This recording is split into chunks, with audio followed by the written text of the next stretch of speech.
morning, good afternoon, good evening, good night, wherever you are, hello. I'm Dave Rubin. This is the Rubin Report.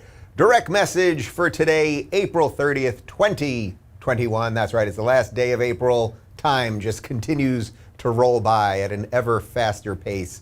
It seems like it was just New Year's and just keeps on going, and the crazy train just keeps going down the track. Where it ends up, we do not know. I am back from a couple days in Nashville. I was in the free state of Tennessee, which was pretty freaking spectacular. I taped Candace, which is Candace Owens' new show on the Daily Wire, which will be up tonight. I did the solo interview, so she does some stuff by herself right at the top of the show. Then she does a panel. Then there's a 20-minute like private protected interview. That's the thing that I did. And that will be up 6 o'clock tonight at dailywire.com. I hope you'll check it out. It was just great to see. You know, watching Candace's rise has just been incredible. One of the things we talk about, I'll give you a little hint real quick, is that Candace was on my show for the first time in September of 2017. I'm sure many of you saw that interview. At the time, we were doing something called YouTube Week, where I did 5 interviews in 5 days with little YouTubers who we just kind of found that we wanted to, you know, give a bigger platform to.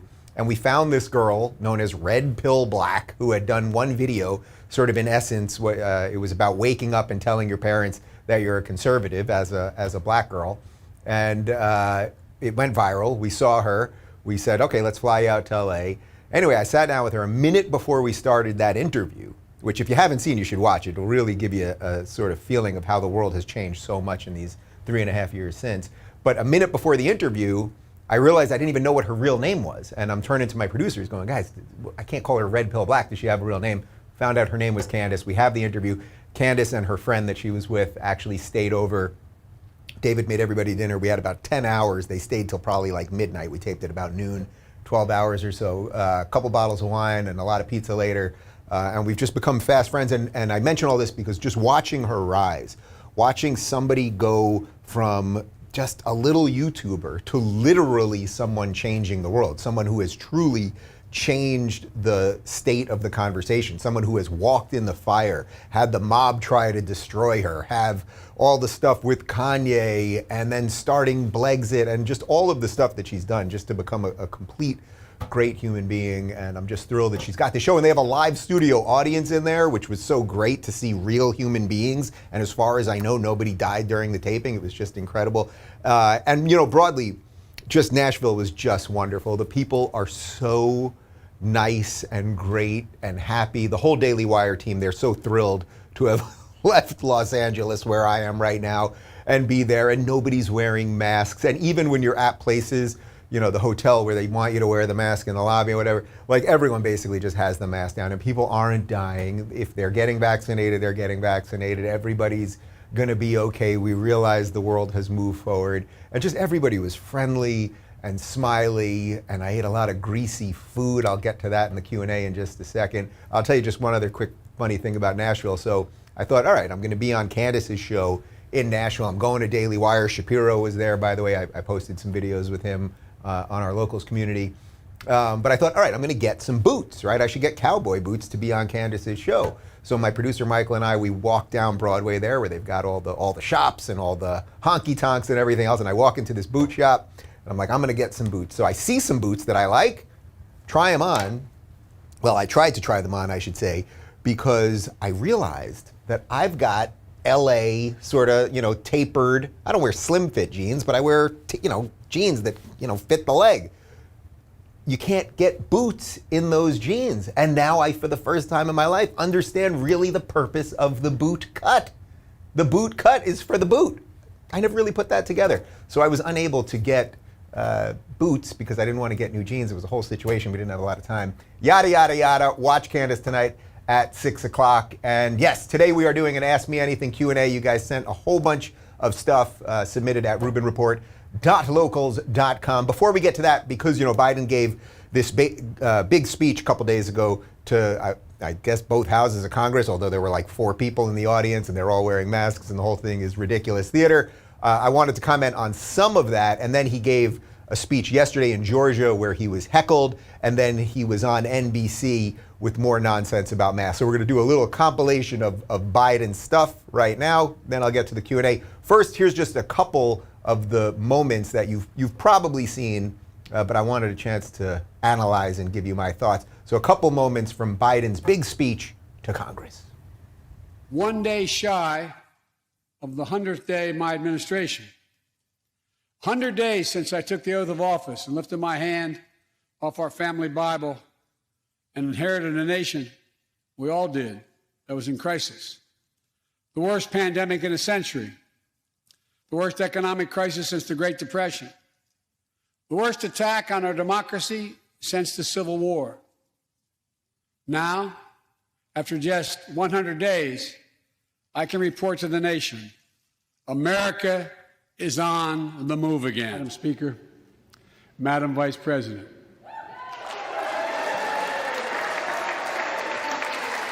No president has ever said those words from this podium. No president has ever said those words. And it's about time. The middle class built the country, and unions built the middle class. So that's why I'm calling on Congress to pass Protect the Right to Organize Act, the PRO Act, and send it to my desk so we can support the right to unionize.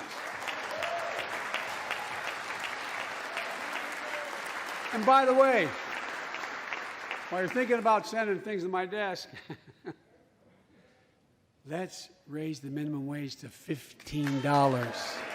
American Families Plan will finally provide up to 12 weeks of paid leave and medical leave, family medical leave. Trickle down.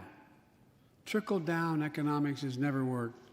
And it's time to grow the economy from the bottom and the middle out. Look, I also want to thank the United States Senate for voting 94-1 to pass the COVID-19 Hate Crimes Act to protect Asian American and Pacific Islanders. You acted decisively.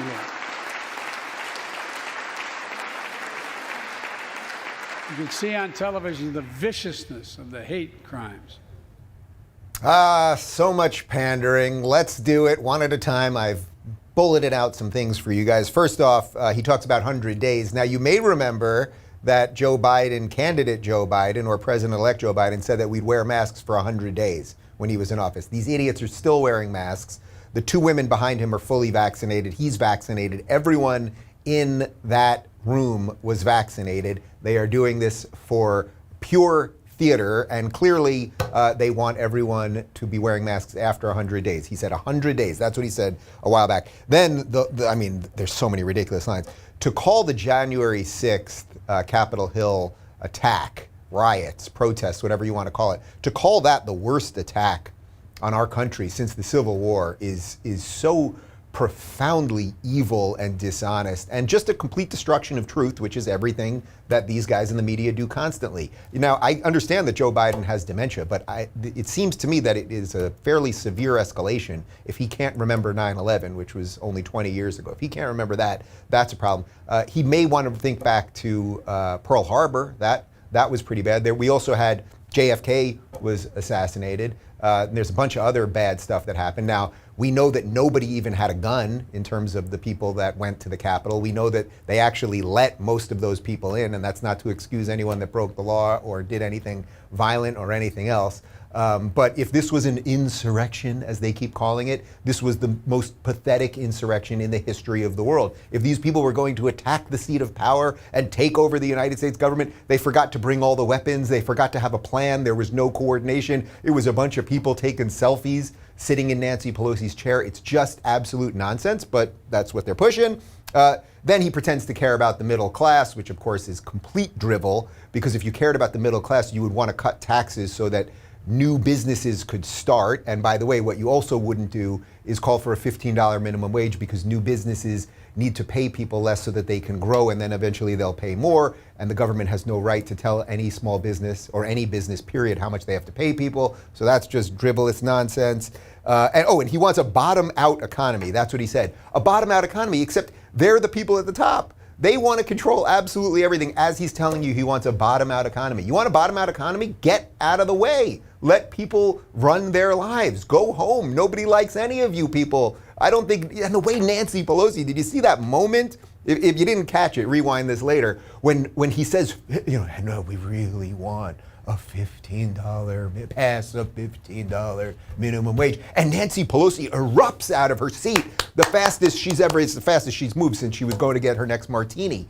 And it's like, lady, this is a multi-millionaire politician who just wants crumbs for you people as they can use $15 minimum wage to destroy small businesses because Amazon won't have trouble paying it, but the small businesses will. And then in like the epic pandering line, of course, that the COVID-19 Hate Crimes Act, which I don't even understand how those things got linked together, but that's what he said, to protect Asian people. And it's like, actually, it's you guys, the Democrats, the lefties, who are the ones that are fermenting all the hatred of Asian people because you're the ones that want quotas in schools. As a matter of fact, not only in schools, but you're going to want them in the government soon enough. There's no doubt that that's on the way. And as a matter of fact, it was Democrats in a completely partisan vote that they were going to pass something that was going to say, basically be a statement. Congress was going to pass this, basically be a statement that you wouldn't be allowed to discriminate against Asians in places of higher education, and every single Democrat voted against it. They are voting for systemic racism. That's what they're doing. And by the way, of course, they're trying to make this all seem like it's a bunch of white supremacists attacking Asian people, but you've all seen the videos, and in almost every case, it's black people. That is not a condemnation of all black people. But if you keep telling people that some people are privileged and some people are oppressed, they might start attacking those oppressed people, and not all those oppressed, they might start attacking all those privileged people. And this is the sort of just disgusting hell that they've brought us to. Anyway, Biden went to Georgia yesterday, and despite giving the progressives all the red meat that he possibly could, the protesters there still don't think he's left enough, so he figured out a new way to pander. Take a look. I want to thank you, the people of Georgia.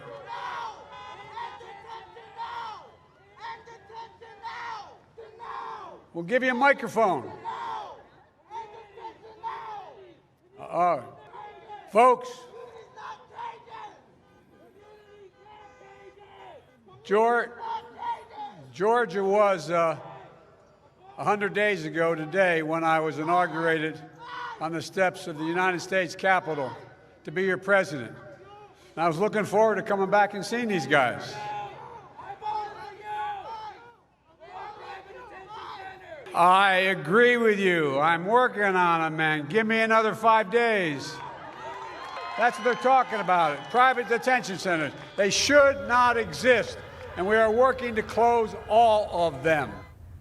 All right, first off, you're not going to believe this. We examined the full videotape. He never gave the guy the microphone. He said he was going to give him the microphone. That's the worst thing you can do, by the way. If you're ever on stage, you're ever doing stand-up, doing something where you're holding the microphone, somebody's heck, oh, would you like to take the microphone? No, you don't offer the microphone, and he did not offer the microphone, obviously. The guy was chanting about private prisons. There was a bunch of stuff. It was a little hard to understand some of it.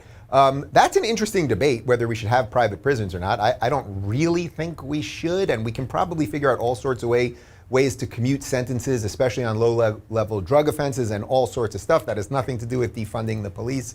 You guys know my feelings on that. But the last line there was the scary part, the truly radical part, and it's such a perfect example of what is happening with Biden related to the far left. The far left, if you use this sort of as a metaphor, what was happening there, there's some guy screaming about some position that may or may not be right. That's basically the progressives. All they do is just scream and scream and scream. And then you've got Biden basically pandering to it. So at the end there, he's yelling about abolishing ICE. And Biden's basically like, give me 5 days. Give me 5 days and we'll take care of that. Now, we can have a healthy discussion about what ICE is doing. Are there ways that they should be modified? Should they not have as much power? All of that.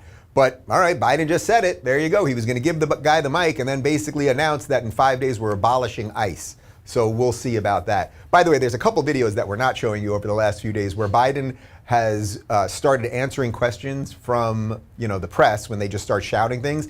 and a couple times where he's actually said, I'm going to get in trouble for doing this. We should have pulled those up. Maybe we'll grab some of them for next week, where he just goes back to the mic, even though it's very clear that his handlers and whoever's in charge don't want him answering any more questions, but because he's a little screwy in the head, and because I think he really does like talking, and perhaps because he maybe still thinks he's in charge, he goes back and starts answering, and several times, at least twice this week, he said, oh, I'm going to be in trouble for this. What an odd thing for the president of the United States to say. I'm going to be in trouble for this? Who exactly is going to, make Joe Biden be in trouble? Isn't he the most powerful guy in the room on the earth in the United States government? Or perhaps not. Then he went on NBC yesterday and talked about masks. And I'm going to have to put my head on the desk for this one. Go ahead. CDC guidance this week about outdoor mask wearing. A lot of folks excited that they can now shed these masks if they've been double vaccinated. Are you going to be one of these folks now? We no longer going to see the President of the United States outside with a mask on? Sure. I mean, but what I'm going to do, though, because the likelihood of my being able to be outside and people not come up to me is not very, very high. So it's like, look, you and I took our masks off when I came in, because look at the distance we are. But if we were, in fact, sitting there talking to one another close, I'd have my mask on, and I bet you'd have a mask, even though we've both been vaccinated. And so it's a small precaution to take that has a profound impact. It's a patriotic responsibility, for God's sake. It's not patriotic, Joe, and I don't think you know anything about patriotism anymore. And also, he completely lied right there. The implication being that because he's the president, that people are allowed to come up to him all the time. And it's like, actually, can you think of anyone in the country who would have less people around them, who has more security than this guy? Maybe our overlord, Bill Gates. But besides that, like, nobody can get near Joe Biden. So the idea that he has to wear a mask. And there was another video from the other day where he pretty much admitted, where he walks out, he goes to the podium, he walks, he's wearing the mask, then takes the mask off there. And it's like he basically admits, yes, this is all theater. And that is all that it is. And the idea that him and the interviewer there, that they're socially they're both vaccinated. So you vaccine people are now anti-vaxxers, okay? That's what you are. You are far bigger anti-vaxxers than just regular people who don't feel like taking the vaccination, right? You can judge whether those people are right or wrong, or whether the science is correct or whatever. We can have all of those discussions. But to have two vaccinated people still social distancing and not sitting there with each other, it's just absolutely insane. And the fact that you would link it to patriotism is just also crazy. This has nothing to do with patriotism. What happened to your body, your choice, right? I guess we don't mean that anymore, right? I thought it was your body, your choice. Now it's your body, our decision, something like that. And it's just, these people are just absolutely terrible. I don't like them very much. And now let's do a little Q&A, people. I asked my guys to mix it up today. We shall see what happens. Questions, of course, were submitted at rubinreport.locals.com. Michael asks, have you ever been hit in the head? This is good. I see what you did there. Have you ever been hit in the head with a box on a plane? So this was submitted by Michael, who's sitting right there, my producer, you son of a diddly. He said, so what happened was we're on the plane going to Nashville, and we're in like the third row. And in the first row, the flight attendant had the box of snacks. We're on Southwest. They give you a little, it's just like some salty crap in a bag. But she's got the box of this stuff, and she's putting it up in the, little overhead above the first seat. She actually dropped the box. The box hit this woman in the head. She fell out of her seat. She was like basically unconscious, laying there. So they were trying to find a doctor. Everyone was trying to figure out what to do. And then in a very odd twist of events, she kind of it would seem like she couldn't get up, but they kind of moved her up. I don't know what happened. I don't want to get anyone in Southwest in trouble. Now I'm going to get people in trouble for this. I don't know what happened exactly. They decided to take this woman's shirt off. So now there's this woman just laying in the aisle, pretty much like half conscious in her lace bra. Then they picked her up. I'm not making any of this up. I think she was fine, by the way, at the end. So I don't want anyone to get in trouble here. They put her in the bathroom for like 20 minutes. So you have this woman who is dazed now in her lace bra, just sitting in the bathroom. And I thought when someone gets hit in the head with something, the last thing you want to do is leave them alone, right? You don't want them to fall asleep. Isn't that like a thing? Anyway, she eventually stumbles out of the bathroom. They had someone switch seats, and she, walks down like 5-6 aisles in her lace bra. And I guess everything worked out. Thank you for including that question, Michael. Okay, Trish says, what are your thoughts on Tim Scott's rebuttal to Biden's congressional address? So we were going to show some of Scott's rebuttal, but I wanted to get to the Q&A fast. Tim Scott, Republican senator from South Carolina. This guy is freaking awesome. He is awesome, and he is telling the truth. His rebuttal was spectacular. America is not a racist nation. I know that the left is trying to make America a racist nation. They're doing everything they can, and perhaps they're succeeding at some level. But I thought his response about individual responsibility, about capitalism, about the history of our nation, I thought it was honest. I thought it was decent. I thought it was good. I'm trying to get Tim Scott on the show. I would love to have a conversation with him. By the way, Tulsi Gabbard, and you know how I feel about her, she sent out a really wonderful tweet crediting Tim Scott for the rebuttal. Now, she is, at least as far as I know, still a Democrat, although she's not in government anymore. And he just retweeted it. And it's like, oh, maybe we got something brewing now. You got a Tulsi-Tim Scott situation. Now there's some interesting alliances happening, right? That seems like something. And again, imagine if the Democrats had gone with Tulsi instead of Kamala, like how different the whole world would feel right now. But I thought Tim Scott's rebuttal was excellent. I did watch the whole thing. And I also thought that the reaction to it was extraordinary. So they basically had Uncle Tim trending on Twitter, and it was all leftists saying crazily racist things about him because they don't believe that black people have the capacity to think for themselves and think differently than the oh so tolerant progressives do. So when they see a black man saying some stuff that they don't like, he must be an Uncle Tim. He must be worse things than that I'm not even gonna say right now. And they said some pretty awful things. Twitter actually untrended it. They said, we're not going to allow this to trend, which in an odd sense, although I'd prefer that they just leave all of this stuff up. I would leave all of the people up there and leave all the stuff up. But in an odd sense, Twitter just blatantly said, oh, we are not a platform. We are a publisher, because when things trend that we don't want to trend, we can remove the trends. In essence saying, oh, we don't deserve those protections that we got from Section 230 of the Communications Act. So that was an odd move by Twitter. But if you want to see some really racist stuff by the tolerant and diverse crew, you should check out some of the things that mainstream Democrats were saying about Tim Scott, including Joy Behar, who once was a decent liberal on The View, who has just completely lost her mind. She's been in blackface, by the way, and she was lecturing yesterday Tim Scott on The View about what systemic racism is and that he doesn't know what it is. So a white liberal in blackface is allowed to lecture a black Southern senator who happens to be a Republican and dares think for himself. That's how ridiculous these people are. EJ says that MAGA rallies may start again soon. Do you see them being even more popular now that people are waking up? I have not heard that. Have you heard that? Is that right? Really? That is fantastic. I am thrilled to hear that. I got to tell you, and I'm sure some of you know this, and we posted some of the video about it, when I started going to some MAGA rallies, they were doing this weekly Sunday rally in Beverly Hills, and one day I just happened to be driving home and passed one, and I was like, all right, I'm going to go see what it is. And I really had no idea what to expect. I really, you see them on TV and you see all the American flags, you see all the Trump flags and the interesting cast of characters. I didn't know what to expect. And all that I saw at every single Trump rally was good, decent people. And I'll tell you, in Beverly Hills, these were not traditional conservatives. There were gays and Latinos and blacks. You guys all know all that stuff, and nobody cared about any of that.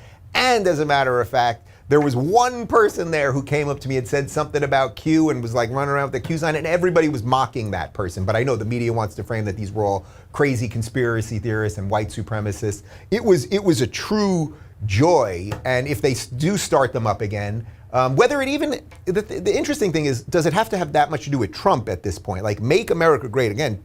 The name Trump's not in there. The idea of make America great again, fight for capitalism, fight for the Constitution, fight for freedom and individual rights, and fight to retain the 250-year amazing history that this greatest country in the history of the world has had.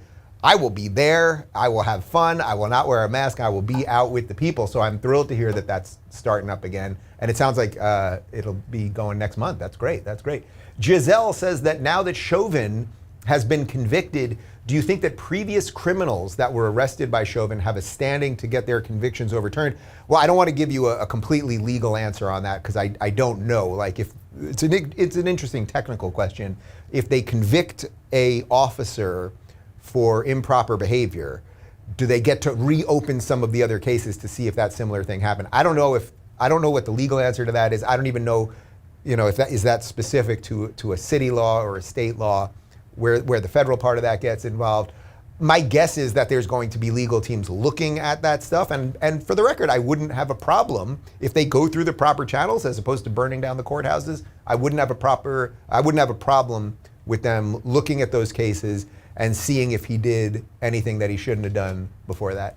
All right, what do we got next there? Vic says, what do you think about the growing concern that the defund the police movement may result in some sort of federal police force? So this is very interesting because Trump sort of hinted at something like this. When he kept saying, if you guys don't defend your cities, then we'll have to.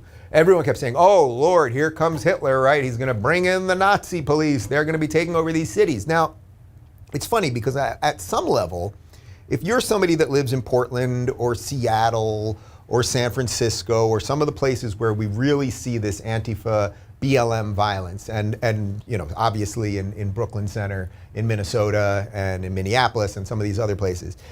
Now, it is true that the majority of the people there voted in progressive policies and are just getting what they voted for. But that doesn't mean that we shouldn't have law and order, and it doesn't mean that all of the people who didn't vote for it should be subjected to the random violence and the lawlessness. That being said, I don't like the idea of federal troops, in essence, a federal police force, if that's what you want to call it, or the National Guard, or whatever mechanism that they would want to use to get more federal troops into our states. Seems like a very, very dangerous idea. Like you don't want that, right? We don't want troops on the streets of our cities. And yet, if the progressives continue to get what they want, which is to defund the police, cause all these police officers to retire early. We did the whole story last week about the crazy crime rates that are jumping in every single one of these cases, including murder in all of these cities.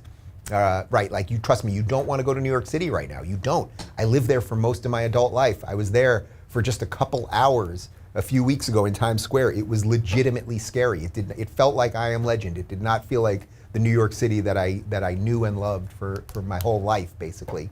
But is the answer federal troops? And then there's this weird thing, which is maybe this is what the progressives want. The progressives love power. That is their only quest.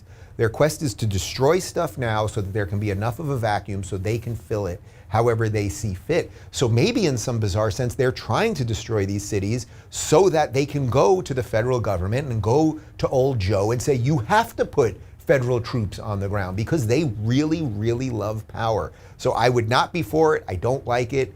And I pray that these cities actually reverse some of these policies, which, by the way, they're starting to do. They actually, at some point the rubber hits the road. And even for sort of brainwashed progressives, they do, once they really see the numbers, boy, my whole city is burning down. And now that I look at the numbers, I guess a 400% increase in murder isn't great. So now they're reversing some of these policies. They're refunding the police. And even in Portland, the most bananas city in one of the craziest states we've got, well, even in Portland, Ted Wheeler, who has been the sort of worst pandering progressive to BLM and Antifa, in many cases he's helped them. Now he's pushing back and saying we've got to figure out who these people are and we can't have chaos on our streets. So, it's like in many cases a conservative is just a progressive who's been mugged by reality. And again, when I say conservative, I'm always using that wide sense of conservative. But we're all conservatives now, in essence. You want this thing to continue? Congratulations. You're trying to conserve the United States of America. And that does involve a little bit of law and order. Big Poppy says, what is our canary in the coal mine moment that once that happens, there's no coming back? Whew, that's a good one. I had to take a deep breath on that one. That is a good one. I think in some respects, we may have passed it. We may have passed that moment because the moment, doesn't it feel, I always say how it's like time is moving faster now. And what we talked about a week ago, it's like that's already irrelevant because we move on to the next crisis and everything else. And I think that that's partly how it's all designed right now. Like our awful politicians, our horrible corporate media and then algorithms and Twitter that make everything come faster. Like we're unable to like see if there was a true, canary in the coal mine moment, a true, like, this is the warning you all must wake up to moment. Well, first off, half the country wouldn't believe that it was the moment. The other half wouldn't believe that the other guys don't believe it. Like, it would just, there's nothing that we can all sort of agree on in that sense, which always gets me back to that local thing, that city thing, that state thing, your local community thing. Go to a place like Nashville where there's good, decent people who know how to protect themselves. I don't think there is a canary in the coal mine moment coming. There are little moments, just last week we posted my interview with, or we posted this week actually. Man, you travel and there's a lot going on. We posted this week my interview with Paul Rossi, who's the teacher at Grace Church School in New York. This is a lifelong liberal at a liberal elite school in New York City. And then they allow racism under the guise of diversity and tolerance come in there and they start telling white kids how evil they are. And he's starting to fight back. So that's a little bit of a canary moment for the people at that school that want to still be woken up or that have the ability to be still woken up or who aren't completely brainwashed. So we need more of these moments. But I don't think that there will be a full canary moment for the country where it'll be like, holy cow, socialism's here, communism's here, Marxism's here. It's kind of like it's the slow creep. And one of the things that these guys talk about is the slow march through the institutions, that they were going to do this slowly because you can't just do it overnight because enough people would wake up. If it's one day everything's fine and the next day we're all hell is breaking loose, people would be like, whoa, we got to do something. But if you do it over the course of years, which is kind of what happened here, a lot of people struggle with that wake up because people think, oh, things will get back to normal. And that's why it's so dangerous when Joe Biden, it's 100 days with the masks and then that passes, and 2 weeks to flatten the curve and then that passes. Like the canaries that are set up, those are supposed to be the canaries, these moments. Well, I remember find the videos of it, of me last April, a year ago, when they were like, oh, California will be closed till August 1st. And I was like, no, it isn't. Because of course, once August 1st rolls around, they're going to extend that. By the way, August 1st, that was about 9 months ago. And now this buffoon Gavin Newsom still has us in this lockdown until June 15th. And we'll see what happens then, right? And de Blasio, that evil freak in New York City, he's got them locked down. He's now saying we'll open up on July 1st. They're literally just making up dates. So I think the canary's been shot, basically. The canary died of an overdose. And you can't wait for him anymore. You got to figure out how to maximize your life and your family's life and your values and your beliefs. You got to figure out how to protect them. It's on you to do it. Lance says, why do you think the left places more emphasis on the spectrum of gender and not race? This is an interesting question. And it's like, they're really black and white when it comes to race, right? You're either black or white. And if you're black, you're oppressed, and if you're white, you're the oppressor. But when it comes to gender, there's a gajillion genders, and we can choose all the genders, and you can wake up one day and be another gender, and you can change your IDs and all of that stuff. So they're very black and white when it comes to one thing, and then they're very not black and white, no pun intended, when it comes to the other. I think it's partly because they've used gender. Well, I'll answer it this way, actually. I think it's partly because they've used race first as the ultimate crudgel. It's the one that you can just see just like that. Oh, that's a black person, that's a white person. Now, of course, the irony to that is there's many mixed people. Barack Obama, our president, who the progressives will learn to hate over time, his mother was white, his father was black. It was very obvious that he visually, I suppose, looked more black, but a lot of people thought he talked white. So what do we do with this confusing mess of things? Frankly, I don't care about either of those things. You either believe that the beliefs and policies he was putting into place were good or not. At the time, I kind of thought that they were, and I voted for the guy twice, and I regret it, and I apologize, and if I can send you all $1 or $2, you just let me know. But they've looked at gender because it's sort of thought of as the obvious one, where race as the obvious one, where gender becomes this other thing. You're a boy, you identify as a girl, you're trans, or you want to dress this way, or whatever all of that stuff is.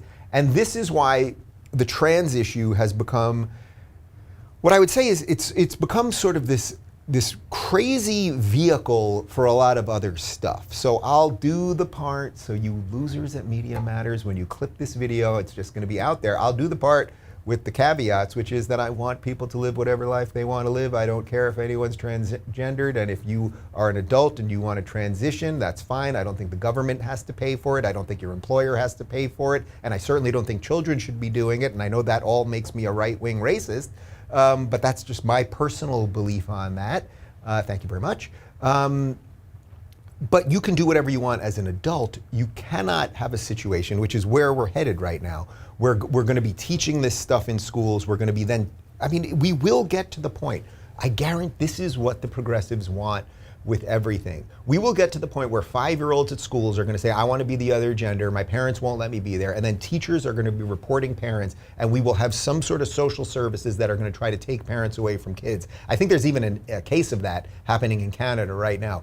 There is no there. You understand? There's no bottom to the endless pit that the left is bringing us, that they're pushing us all into. They're pushing us into a pit, and you know, if the pit had a bottom, a 10-foot bottom, at some point we'd be able to climb out of it, but they're pushing us into a bottomless pit. And that is why this thing is so dangerous. That, by the way, if you haven't read it, Douglas Murray's last book, The Madness of Crowds, and Douglas is one of the great thinkers, I would say the great conservative thinkers we have on planet Earth. He is a British conservative. He so happens to be gay. And I think that we've talked about it actually, that perhaps gives him a little extra insight into some of this stuff, right? You're a little more sensitive to some of this stuff. But in The Madness of Crowds, one of the great things that he does in the book is he separates the gay rights issue, which was a march for equality, right? It was a march for, can we enter the same contracts as heterosexual people, meaning can we get married? And by the way, marriage and then family are the basic building blocks of Western civilization. So these are things that I believe that if you're a true conservative, you should be for. You're still entitled to your private religious beliefs on whatever you may think about homosexuality or anything else, but you in essence want people to be able to build families. That's a key thing, right, to the operation of a flourishing society. What Douglas did in his book is he separates the gay issue, the gay rights issue, from the trans issue, which is a very, very different beast, and you can see it just bursting forth throughout society. All right, let me go a little quicker here. Jay says, you still owe us a book tour. We can call it Be Free to Breathe Tour when you come to Texas again. Yes, you know, by the way, Don't Burn This book came out a year ago, 2 days ago, Wednesday, it was a year. I mean, that's how fast time flies. Absolutely crazy. I was supposed to be on a book tour. We were doing like 40 US cities, and then I was gonna go to Europe. We were gonna do Eastern Europe and Western Europe. I was gonna go to Australia and all of these things. We're working on it.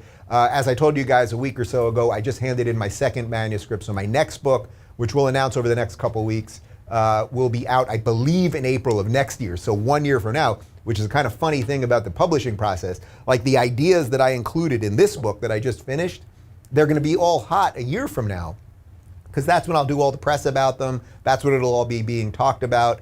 And that's one of the weird things about writing books. It's just sort of the machinery around it is kind of old, because I would love to get these, you know, these are ideas that I talk about now, but like the world kind of catches up in a later. So as my friend Andrew, who I used to write comedy with, used to say to me, Dave, we're so ahead of the curve, we're behind it. Craig says, please tell us of your fine Nashville dining selections. I'm living vicariously over here. So I only had we had roughly 48 hours there. We arrived really late with the connecting flight. We got there at 1 a.m. What was the name of the place? I wrote it down. We went to a honky tonk on, oh, here we go. We went to a honky tonk on Broadway over there. And you know, first off, I couldn't believe that people were out and about, no masks, and people were singing and dancing and having a ball, and it was just great. And I'm walking, we're trying to find a place to eat, and this guy grabs me. He's like, Dave Rubin, you gotta come in here, man. We were at Roberts on Western World. Roberts on Western World, is that what it's called? Robert's Western World, and they did have fried bologna sandwich. I felt that at 1 a.m. And I had to be, you know, on camera the next morning early. I couldn't do the fried bologna sandwich. I had a great cheeseburger though, and you know, greasy and the fries and everything else. And then the guy who was singing, they were doing some Johnny Cash stuff. Turned out he was a fan, and a couple other people, and just people were just having fun and enjoying themselves, and it was just great. And then I only had one other night, and actually. Candace made me dinner, so unless she's running a restaurant, you can't have that. Mark says, Dave, you have killer hair. Can you share with us what product you use? So you guys know my hair has been an adventure because as I talk about in my book, I developed alopecia areata a couple of years ago when I first started getting hate, and it's basically an autoimmune situation where your hair just starts falling out. Your white blood cells start attacking your hair follicles. They don't even know why, so they can really only chalk it up to stress. I developed it a couple years ago. At one point, I had lost about 40% of my hair. I posted a picture about it once. It was pretty miserable. I went on some really awful medications that caused me to be really bloated, and I looked exhausted, bags under my eyes, and itchy and red and gross, and it was really quite awful. What I did to deal with that was change how I deal with stress. That was one thing, not spend as much time online, right? That had something to do with it too. That's when I started the August Off the Grid situation, and not take so much of the hate so seriously and all of that kind of stuff. I also changed my diet where I went to more of like a carb-free situation. I do, as I said, I eat cheeseburgers, so I do some of that, but I changed my diet, more anti-inflammatory stuff. We got an infrared sauna, which actually are not that expensive, which I try to do in the morning every day, although I did not do it this morning because I was very busy. But you specifically, and in any instance, my hair all grew back. My hair actually grew back. What product do you use? I use Oribe dry texturizing spray. It ain't cheap. I'm warning you, Mark. It ain't cheap. But you press this thing, and it's like boom, like it's like the freaking like force out of a can, and it will. It'll get the hair alive, and then I use the Oribe not dry texturizing spray. That's what I use for that. The fine something hairspray, which is like the softest, lightest hairspray. So you're still going to get the nice bounce.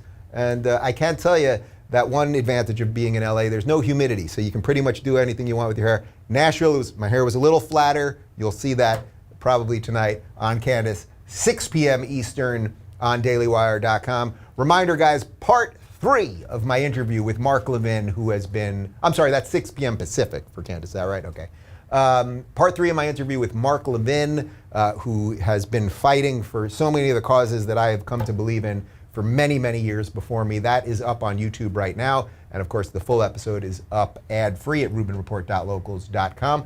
The Paul Rossi interview, the teacher who I referenced earlier, liberal teacher mugged by liberalism, that is up on YouTube right now. We posted part 1, it was a busy week, posted part 1 of my interview with Nikki Haley, which we did here in studio, my first in-studio interview in a long time.